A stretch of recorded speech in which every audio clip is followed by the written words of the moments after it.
It's a great time for scammers to come out of the woodwork. One, because none of us really like filing taxes. The other, it can bring a lot of stress and anxiety to file as well. So these scammers will use those emotions to try to get our money or our personal information.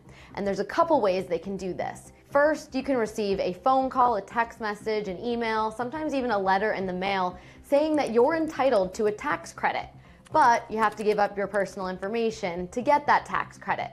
The other is that people can actually file as you. And you might say, let them file as me, I owe money to the government anyway.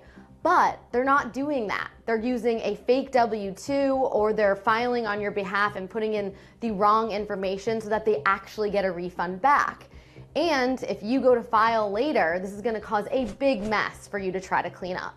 Yes, we should protect information like our driver's license, our social security number, all that personally identifying information. We should absolutely do our best to protect that and only give it out in situations where it's absolutely necessary and makes sense for the situation. But the reality is most of our social security numbers, because of all the breaches that have happened over the years and all the data that's bought and sold on the dark web, which is just a marketplace for stolen data, chances are there's already a cyber criminal out there with your social security numbers. So what can you do to protect yourself? Well, there's 3 things you can always do to be proactive about your personal information. The first is to make sure you have a different password for everything. I know this can be overwhelming, but there's apps that you can download to help you keep track of all of this. The other one is to always make sure you use 2-factor authentication when it's offered. So you put in your password, then you get a code to your phone or your email to verify that it's you.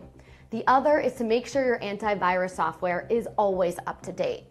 Now, to make sure that you're not a victim to a phishing email or a call, in an email, always look for spelling mistakes, make sure that the organization is verified, and make sure you hover over those links with your mouse to make sure that the website is legit.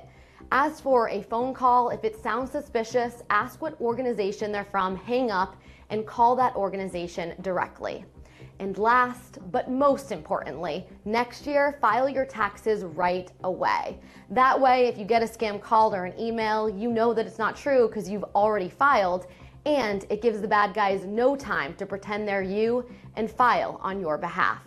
Fighting fraud, I'm Cassie Arsenault. Local 12 has more consumer stories just like this. Don't forget to click the links and press subscribe.